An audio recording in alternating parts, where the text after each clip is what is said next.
Hi guys, Mark here from the Full Fat Mark channel. Today we're going to talk about my last week in gaming. Don't forget to like, comment and subscribe to the channel for more. Let's start with Baldurs Gate 3. Last week Larian Studios gave more details on the next patch released on their livestream, which was exciting stuff. I'm looking forward to the Druid class they announced. They have really gone wild with the Druid abilities, and it looks like a lot of them will lean towards not just combat but a problem solving in the world. I'm hoping the patch will release this week, but unfortunately no date has been confirmed yet. I'm planning to restart my playthrough when the new material comes out, so look out on the channel for new Baldurs Gate when the patch drops. In terms of the videos this week, I've released 3 parts on YouTube of Baldurs Gate. This was 3 parts of my dungeon crawl fight through the goblin camp, defeating enemies up until the last boss. This fight really sold me on the game. It was really a lot of fun and made me rethink the tactics of the game. The shove mechanic really came into its own when I pushed the boss down a pit of spiders, leaving the easier enemies for my party to clear up. We also leveled up the party to level 4, which I believe is the current cap in the game. So now we have the patching coming. This may be the time to hold off and wait for the Druid playthrough. Overall, loving this game, really excited for what's next for it. Moving on to XCOM 2, we now have XCOM Tuesdays on the channel, and I'm absolutely having a blast with this game. The Chosen mechanic has breathed new life into the original vanilla XCOM 2, which I've played since 2016. And I can't wait each week to play more.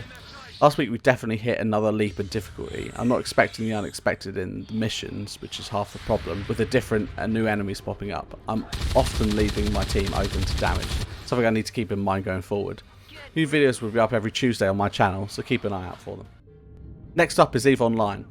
This is a game I have come back to again and again since I started playing in 2005. I'm jumping in a lot more now on a regular basis to collect rewards and to review my market dealings over the last few days. My main focus last week has been exploration in high-sec Minmatar space. I found some success in this new area as population density is much lower than my usual bases in Genesis. I had some great pointers from my Twitch viewers last week, such as setting up my Stratios exploration cruiser for specific sites, focus on combat over data and relic sites, and make my ship ready for what I need rather than jack of all trades, which I have it set up for now. We have a good idea of what we want to fit it out, and I'll be purchasing the new equipment in the game this week. I've also learned about setting up mobile depots to help change your fittings in space, something I didn't know was a thing, and now I'm really excited to use it, and so I'm looking forward to seeing how this works out in the next week. The faction loot I got from my exploration this week was a Gistum C-type 50 meganewton micro warp drive and a thermal shield amplifier, as well as a Domination 125mm autocannon.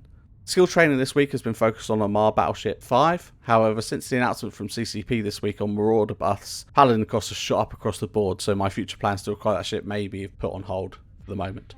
Finally, we come to Destiny 2. Probably my main game of the week, as we came into the second week of the season of the Chosen. Surprisingly, a big content dropped in the second week of the season. We had a new battleground, new exotic quests, and a new exotic weapon, and more seasonal challenges. The new exotic quest for the Dead Man's Tale, which is an exotic scout rifle, was a great success for the game last week. Where we're usually on a gameplay lull at this point in the season, Bungie came out swinging and threw a whole new puzzle level to the game. I played this Tuesday night when it came out, and I was massively impressed with the tone, the new puzzle mechanics, and the gameplay for this mission. If you haven't been able to play it yet, jump in and give it a try. It definitely gave me that Destiny 1 feeling that we've been missing in this sequel. The weapon itself, Dead Man's Tale, is great, and I've been maining it all week, and it's so much fun. The best scout rifle in the game, in my opinion, by far. I've been using it in PvE and in the Crucible, and I'll definitely be keeping it on next week. I've also played a lot of Showdown in the Crucible this week to complete the seasonal challenge. I like the idea of the game mode in Destiny, but the rounds are definitely too long. Each round requires a team of 3 to get 10 kills to win, or the most amount of kills when the timer runs out. My feedback would be to reduce the timer or reduce the amount of kills from 10 to 7. I had a lot of fun here, but after the second and third match it started to drag. I'm still leveling up and making my way to the power cap of 1300. No rush right now, just playing the game and not focusing on maxing my level grind. When we start getting to 1300 and moving to 1310 is when I'll start looking at the harder content such as Trials and Grandmaster Nightfalls. That's my week in gaming. You can also find me on Twitch where I live stream several times a week, so drop me a follow there. And you can also find me on social media places such as Facebook, Twitter, which you can find in the description below. Let me know what you think of the video in the comments and let me know what you're playing at the moment. Thanks guys, and have a good one.